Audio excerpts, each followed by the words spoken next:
నేను చంద్రబాబు నాయుడు గారికి చెప్తా ఉన్నా, సరే మేము ప్రాక్టికల్గా చేసిన ఆలోచన మీకు నచ్చలా,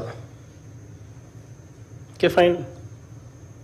మేము చాలా ప్రాక్టికల్గా ప్రజల బాగోగుల కోసం, రాష్ట్రానికి మంచి కోసం మేము చేసిన ఆలోచనలు మీకు నచ్చలా. పోనీ మేము ప్లాన్ బి ఇచ్చినాం, మేము చేసిన ప్లాన్ ఏ మీకు నచ్చలా, పోనీ ప్లాన్ బి మేము మీకు ఇచ్చాం కదా, ప్లాన్ బి కింద మేము చెప్పిన ప్లాన్ గురించి ఆలోచించారా? అది లేదు.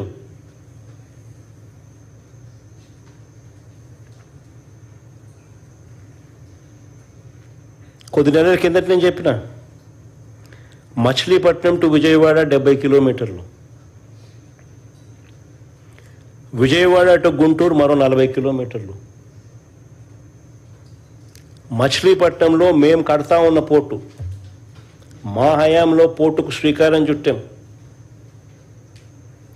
పనులు మొదలుపెట్టాం, పర్మిషన్లు తెచ్చాం, ల్యాండ్ ఇచ్చాం, ల్యాండ్ కొనుగోలు చేసినాం, ఇచ్చినాం, ఫైనాన్షియల్ క్లోజర్ కంప్లీట్ చేసినాం. ఎవరితో ప్రమేయం లేకుండా దానికి డబ్బులు వచ్చేట్టుగా ఏర్పాట్లు చేశాం.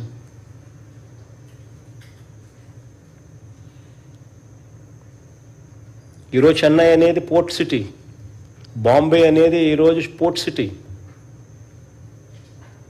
ప్లాన్ బి కింద మేము చెప్పినాం మచిలీపట్నం టు విజయవాడ 70 కిలోమీటర్లు, విజయవాడ టు గుంటూరు మరో 40 కిలోమీటర్లు, మొత్తం ఈ 110 కిలోమీటర్లు నేషనల్ హైవే రోడ్డు ఉంది. ఈ నేషనల్ హైవేకు కాస్త అటు ఇటుగా ఈ మొత్తం క్యాపిటల్ ఏరియా కింద డిక్లేర్ చేయండి. మచిలీపట్నం నుంచి ఎంఏ తీసుకోండి, విజయవాడ నుంచి విఐ తీసుకోండి, గుంటూరు నుంచి జియుఎన్ తీసుకోండి, మావి గన్ అని పేరు పెట్టండి. మచిలీపట్నం, విజయవాడ, గుంటూరు, మా వి గన్. సరే గన్ అంటే బాగుండదు నీకు, అది జగన్ అనేది గుర్తుకొస్తుంది లేననుకుంటే సరే వేరే పేరు పెట్టండి.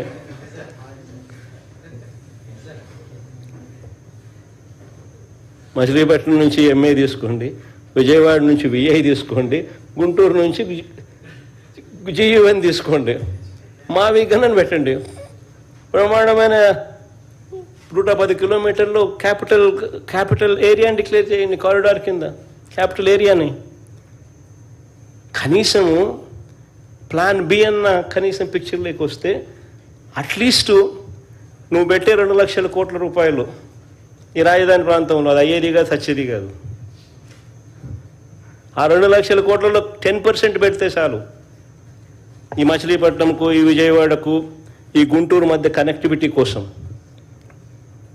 రింగ్ రోడ్లు, ఇతరాతర పనుల కోసం, ఇతర మౌలిక సదుపాయాలు, చిన్న చిన్న మౌలిక సదుపాయాల కోసం 10% పెడితే చాలు.